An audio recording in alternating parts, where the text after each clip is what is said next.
Grade 8-9 आज हम bio का जो चैप्टर है, चैप्टर नंबर 8 न्यूट्रिशन का उसका नेक्स्ट टॉपिक करेंगे, डाइजेशन इन ह्यूमन, जो कि है पेज नंबर 163 पे। तो स्टूडेंट, सबसे पहले हम ये देखेंगे कि जो हम फूड इंटेक करते हैं तो उसमें कौन सी चीज़ें होती हैं, हमारी बॉडी की अपनी रिक्वायरमेंट क्या है, तो किस तरह वो उनका ब्रेकडाउन होता है और ब्लड में कैसे फिर शामिल होती हैं, यानी उसकी अहमियत क्या है हमारी बॉडी में, और कैसे बॉडी में के अंदर जाके उसकी तोड़ फोड़ होती है और फिर उसके बाद उस तोड़ फोड़ से हमारी जो बॉडी की रिक्वायर्ड चीज़ें, जो प्रोटीन या जो चीज़ें हमें चाहिए वो कैसे फिर बिल्डअप होती हैं। तो पहले हम ये देखेंगे, उसके बाद पूरा डाइजेशन का जो सिस्टम है वो देखेंगे कि वो कैसे शुरू होता है। Our cells require oxygen, water, salts, amino acids, simple sugars, fatty acids and vitamins. तो स्टूडेंट, सबसे पहले तो ये सवाल होता है कि हमारे सेल्स को किन चीज़ों की रिक्वायरमेंट होती है। तो आपको ये पता होना चाहिए कि ऑक्सीजन चाहिए, वाटर चाहिए, साल्ट चाहिए, अमाइनो एसिड्स चाहिए। अमाइनो एसिड प्रोटीन बनाने के लिए ज़रूरी हैं, और सिंपल शुगर चाहिए जो एनर्जी का सोर्स भी है, सेल्स को एनर्जी प्रोवाइड करने के लिए भी, और ये पॉलीसेकेराइड्स बनाते हैं। फैटी एसिड्स चाहिए and vitamins. These can across cell membranes to enter the cells. अब ये कि इनमें से जो चीज़ें हैं ये क्या करती हैं, ये कि सेल मेम्ब्रेन का जो है उसको क्रॉस कर सकती हैं, लेकिन इनमें से जो 2-3 चीज़ें हैं जो कि आराम से क्रॉस नहीं कर पाती, जैसे कि अमाइनो एसिड है, simple sugar and fatty acids are rare in our environment. Such substances are usually part of, यानी ऐसे टूटी फूटी सिचुएशन में जो ये अमाइनो एसिड, सिंपल शुगर, ये बहुत कम ही होती है कि एनवायरनमेंट में ऐसे ही अवेलेबल हो। ऐसी सब्सटेंसेस जो होती हैं वो बड़े बड़े मॉलिक्यूलों का हिस्सा हुआ करती हैं, जैसे कि प्रोटीन है, पॉलीसेकेराइड है, lipids which can not cross the membrane. Students, amino acids मिलकर प्रोटीन बनाते हैं, शुगर मिलकर पॉलीसेकेराइड बनाएंगे एंड फैटी एसिड्स लिपिड्स बनाते हैं। There is a need of converting such large and non-diffusible molecule into smaller and diffusible molecule that can cross the membrane। क्योंकि ये जो हमारे पास amino acid, simple sugar, fatty acids बहुत छोटे molecule की शक्ल में बहुत कम ही पाए जाते हैं एनवायरनमेंट में, तो सबसे पहले इनकी तोड़ फोड़ करना बहुत ज़रूरी, ताकि वो मेम्ब्रेन को क्रॉस कर सकें और वो डिफ्यूज़ कर सकें, यानी डिफ्यूजिबल मॉलिक्यूल्स में कन्वर्ट हो जाएँ। This can achieved through the process of digestion. तो ये जो प्रॉब्लम सॉल्व होती है तो वो किस प्रोसेस से, डाइजेशन निज़ाम हज़म से। It involves mechanical digestions, mastication, the use of the teeth are tear and crush food, fresh food and churning in the stomach. Student, mastication, जैसे आप कोई भी नवाला मुंह में डालते हैं तो सलाइवा उसके ऊपर आना शुरू होता है और फिर आप दांतों से चबाते हैं उसको, और फिर जो दांत होते हैं उसको और तो उस पीसेस में तोड़ना शुरू कर देता है, और वो जो क्रश फूड है वो फिर आगे जाता है मैदे तक, और मैदा उसको मज़ीद जो है वो डिज़ोल्व करने की कोशिश करता है, इन्हें ब्रेक डाउन करने की कोशिश करता है। एंड केमिकल डाइजेशन इन्वॉल्व होती है। एक्शन वो क्या होती है कि action of enzymes to break down the complex molecules into the simple structure, यानी कि मैकेनिकल भी होती है जिसमें ये दांत और सलाइवा है, एसोफेगस है, आपका स्टमक है, वो यूज़ होता है। इसके अलावा फर्दर भी स्टूडेंट्स जो आपका पूरा सिस्टम है वो हम आगे देखेंगे उसको। दूसरी हमारे पास जो डाइजेशन है वो केमिकल डाइजेशन है, जो कि एंजाइम्स के थ्रू होती है। Proteins are digested into their constitutes amino acids, यानी उसके जब प्रोटीन्स होते हैं जो भी फूड में अवेलेबल हैं वो उसका ब्रेक डाउन होगा अमाइनो एसिड्स में। Polysaccharides are digested into the sugar, simple sugars for example glucose, and the lipids are digested into the fatty acids and glycerol. तो स्टूडेंट, जैसे कि मैंने बताया कि अमाइनो एसिड मिलकर प्रोटीन, तो यही चीज़ें अगर हमारे पास अवेलेबल हो, मतलब अभी इसको डाइजेस्ट करना हो, तो प्रोटीन अमाइनो एसिड में ब्रेक डाउन के सिंपल मॉलिक्यूल्स इनके ये वाले होते हैं और ये इनके कम्प्लेक्स मॉलिक्यूल्स हैं। After digestion, the diffusible molecules are absorbed from the digestive system into the blood, which carries them into the body cells.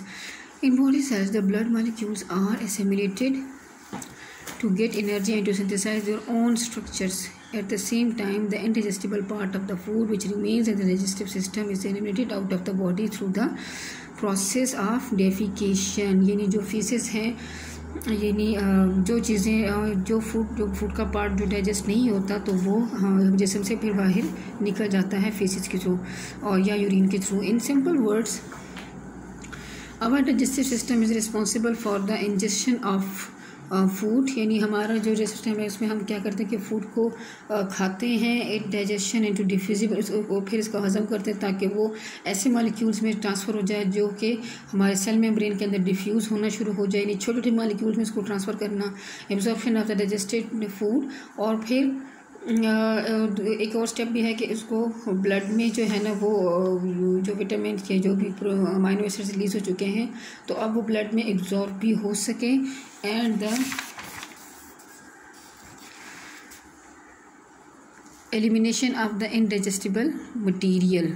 और फिर जो खुराक हम खा चुके हैं उनमें से जो पार्ट डाइजेस्टिबल नहीं था वो निकला बॉडी से निकल सके। अब यहाँ पे प्रॉपर स्टूडेंट्स हम स्टेप्स देखेंगे कि जब ह्यूमन एलिमेंट्री कैनाल है यानी कि डाइजेशन का जो प्रॉपर स्टेप्स कहाँ से शुरू होता है तो वो पूरे हम देखेंगे, यानी आपके माउथ से लेकर एनस तक कंप्लीट उसमें डिटेल दी हुई है। The digestive system of the human consist of the long tube that extends from the mouth to the anus. The tube is called alimentary canal. तो सबसे पहले एलिमेंट्री कैनाल क्या होती है तो आपको ये डेफिनेशन आपको मिल चुकी है। In its main sections are oral cavity, इसको हम डिवाइड भी किसी ओरल कैविटी में फेरिंक्स है, इसोफेगस है, stomach, small intestine and large intestine. In addition here many glands associated with the alimentary canal. These are the three pairs of the salivary glands, the pancreas and the liver. तो students हमारी proper digestion को जो ख़त्म होता है यानी जो जितनी भी चीज़ें इसमें कंट्रीब्यूट करती हैं तो वो ना सिर्फ हमारे बॉडी पार्ट्स हैं बल्कि ग्लैंड्स भी हैं जो इन्वॉल्व होते हैं और वो क्या करते हैं कि जो सलाइवा सेक्रीट करेंगे तो उससे क्या वो लुब्रिकेशन का काम होगा, किसी का जो है वो फूड से कोई ख़ास जैसे मतलब कोई मिनरल है या वो उसको डाइजेस्ट करने में मदद करेगा। We will go through the structure and functioning of the digestive system by the assuming how a bite of a bread, roti taken with some dish like mutton is converted into small molecules like amino acids, simple sugars, fatty acids, vitamins, salts and water. तो student हम ये assume कर रहे हैं कि हमने रोटी का एक नवाला लिया है और मटन के साथ जो डिश क्या थी, मटन बना हुआ था तो उसको कैसे कन्वर्ट होता है, मटन था तो स्टूडेंट यकीनन ये सोर्स है प्रोटीन का और साथ में रोटी का ये तो मीन्स के शुगर और फैटी एसिड्स भी होंगे, विटामिन, साल्ट्स एंड वाटर भी होगा क्योंकि खाना पकाया गया तो साल्ट भी अवेलेबल है। स्टूडेंट यहाँ पे हम एक दफ़ा डायग्राम से देख लेते हैं एक ओवरव्यूज़ का। यहाँ पे आप देख सकते हैं कि ये मुंह के अंदर जैसे ही हम खाना डाल देते हैं तो जो ज़ुबान होती है वो रोलिंग एक्शन शुरू करती है, नवाले को इधर उधर घुमा रही थी, वो दांतों के लिए भी साइड मतलब चबाने में और दूसरा उसकी लुब्रिकेशन में ताकि वो प्रॉपर जो है ना वो दांतों के ज़रिए वो पूरी तरह से वो जो नवाला है वो टूट फूट का शिकार हो जाए। उसके बाद आगे जो स्टेप है वो एपिग्लोटिस है जो कि जिसका काम क्या है कि फूड जो है वो कहीं वेंट पाइप में ना चली जाए तो दूसरा वो वेंट पाइप को बंद करता है ताकि वो उसमें ना आ जाए। इस तरह से फिर जो फूड है वो उसके बाद जाएगा ओसोफेगस में, यही तो ट्रैकिया है और ये ओसोफेगस है, आगे आपके फूड पाइप है और ये आपके पीछे के मसल्स दिए हुए हैं, सॉफ्ट प्लेट है। स्टूडेंट्स ये आपने डायग्राम बहुत अच्छे से देखनी है और फिर हम साथ साथ इसको लेके जाते हैं, जैसे जैसे बोलस अंदर जाएगा तो ये साथ साथ डायग्राम के साथ एक्सप्लेन किया हुआ है। Oral cavity selection, grinding and partial digestion. Oral cavity is the space behind the mouth and has many important functions in the whole process. Food selection is one of them.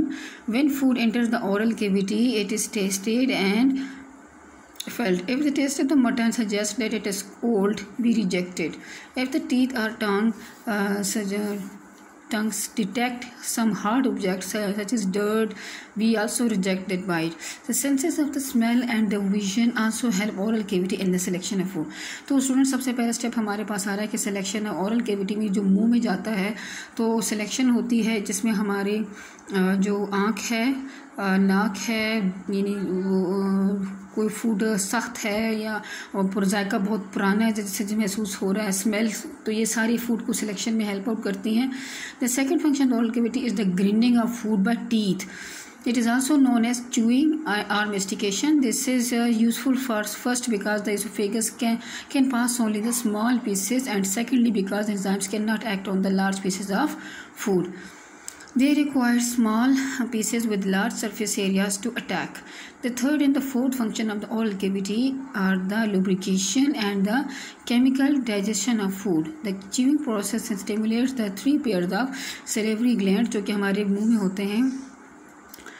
Under the tongue यानी ज़बान के नीचे, behind the jaws जबड़ों के पीछे, and in front of ears और कान के सामने से भी होते हैं. To release a juice called the saliva. In oral cavity, saliva has two main functions. First, it adds water and mucus to the food, which act as a lubricant to ease the passage of food through the esophagus. Second, saliva contains an enzyme salivary amylase, which aids in partial digestion of starch. तो student जो starch होती है food में, उसके अभी जो तकरीबन half digestion है वो यहीं पे शुरू हो जाती है, हज़म होना शुरू हो जाता है. स्टार्च जैसे कि आपके ये रोटी में भी होता है, लेकिन ज़्यादातर आपके जो जैसे कि पोटैटो है तो वो स्टार्च का रिच सोर्स है. After the process of chewing, lubrication and partial digestion, the pieces of the bread and the mutton are rolled up by the tongue into the small, slippery, spherical mass called bolus, which swallows the we swallow the bolus and push it to the esophagus through the pharynx. Student से आगे हम इंशाल्लाह next lecture में लेके चलेंगे. आपने यहाँ से बहुत अच्छे से समझना है, उसको साथ साथ याद करना है, उसको नोट डाउन करते रहें. अल्लाह हाफिज़.